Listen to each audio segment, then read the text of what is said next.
Hi friends, welcome back to my channel Ajay talks. दोस्तों, हाल ही में एनपीसीआई यानी कि national payment corporation of India, जो कि यूपीआई का संचालन करती है, यूपीआई पेमेंट्स का संचालन करती है, उन्होंने अपने सभी पेमेंट सर्विस प्रोवाइडर यानी कि पीएसपी या फिर सारे टीपीएपी जो कि थर्ड पार्टी एप्लीकेशन प्रोवाइडर होते हैं, जैसे कि फोन पे, गूगल पे और जितने भी और दूसरे थर्ड पार्टी एप्स होती है, उन सभी को ये निर्देश दिया है कि 31 दिसंबर 2023 से पहले कुछ यूपीआई अकाउंट्स को बंद करना है। अब वो कौन से यूपीआई आईडीज हैं जो कि 31 दिसंबर 2023 के बाद से संचालित नहीं होंगे, चालू हालत में नहीं होंगे, बंद कर दिए जाएंगे, फ्रीज कर दिए जाएंगे।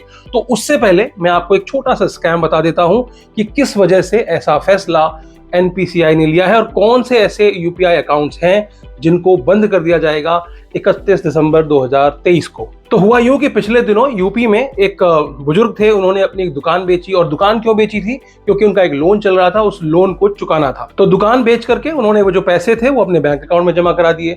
अब कुछ दिन बाद जब वो बैंक पहुंचते हैं अपनी उस पेमेंट को निकाल करके लोन चुकाने के लिए, तो उनके पैरों तले जमीन खिसक जाती है। क्यों खिसक जाती है? क्योंकि उनके अकाउंट में बिल्कुल भी पैसे नहीं होते हैं। क्या कारण था इसका? कहां गए पैसे?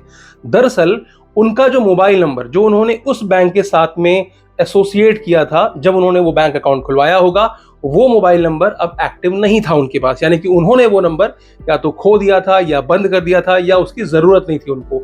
लेकिन ऐसा भी नहीं था कि वो मोबाइल नंबर बंद हो गया था। दरअसल उस मोबाइल नंबर को सर्विस प्रोवाइडर क्या करते हैं, नए किसी यूजर को एलोकेट कर देते हैं। तो जैसे ही उस खाते में पैसे गए, नए यूजर को इंटीमेशन आया कि इस खाते में इतने पैसे जमा हुए हैं।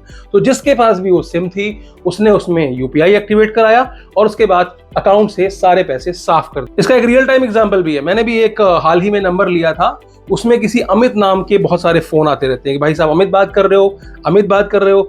इनफैक्ट उसका जो ट्रू कॉलर है उस पर भी नाम अमित है और पता चला है कि वो एक टैक्सी ड्राइवर था जो कि ओला में टैक्सी चलाता था। तो यकीनन कई सारी ट्रैवल एजेंसियों के साथ भी वो जुड़ा हुआ था, जिसकी वजह से कई सारे ग्राहकों का फोन आता है मेरे पास अमित के नाम से कि भाई साहब अमित बोल रहे हैं, आपकी टैक्सी है ये वो। अब यहाँ पर क्या है कि चूंकि ये जो नंबर है ये टाइम टू टाइम बंद कर दिए जाते हैं या लोगों को जरूरत नहीं होती है और लोग बैंकों में लगा करके या अपने यूपीआई के साथ उसको ऐड करके भूल जाते हैं, उसको डीएसोसिएट ही नहीं करते हैं, जिसकी वजह से क्या होता है, स्कैम होने के चांसेस बहुत बढ़ जाते हैं। तो एनपीसीआई ने अपने सभी पेमेंट सर्विस प्रोवाइडर यानी कि जो बैंक्स हैं और जो थर्ड पार्टी एप्स हैं, उन सभी को निर्देश दिया है कि ऐसा कोई भी यूपीआई अकाउंट जो पिछले 1 साल से अधिक से इनएक्टिव है, यानी कि उसमें कोई भी लेन देन नहीं हुआ है, तो उनको 31 दिसंबर 2023 तक ब्लैकलिस्ट करना है, ब्लॉक करना है, डीएसोसिएट करना है। अब अगर आपको इससे बचना है, मान लीजिए आपने भी पिछले 1 साल से नहीं किया और आप इससे बचना चाहते हैं, तो आपको क्या करना है, आपको महज 1-2 रुपए की पेमेंट आपस में ही किसी को कर देना है। हो सकता है तो मुझे ही भेज देना थोड़े पैसे, मजाक कर रहा हूं। तो आपको सिर्फ इतना ही करना है कि कहीं भी जाकर के आपको यूपीआई से पेमेंट करनी है, छोटी मोटी ही, ताकि आपका जो यूपीआई है वो जाग जाए, यानी कि एक्टिव हो जाए। तो आपका जो यूपीआई है वो डीलिंक होने से बच जाएगा। और अगर बाई चांस आपका यूपीआई आईडी डीएक्टिवेट हो गया है और नंबर भी आपके पास है, फिर भी आपको लगता है कि नहीं यार अब क्या करूं, तो आपको ज्यादा कुछ घबराने की जरूरत नहीं है। आपको फिर से रीवेरीफाई करना पड़ेगा और सेम नंबर पर आपका यूपीआई एक्टिव हो जाएगा, चाहे वो पीएसपीज हो यानी कि बैंक्स हो या फिर थर्ड पार्टी एप्लीकेशंस हो। तो उम्मीद करता हूं कि आपको समझ में आ चुका होगा कि सारे यूपीआई बंद नहीं हो रहे हैं। कई बार थंबनेल में देख करके हम ऐसा सोच लेते हैं कि यार सब तो नहीं बंद हो जाएगा।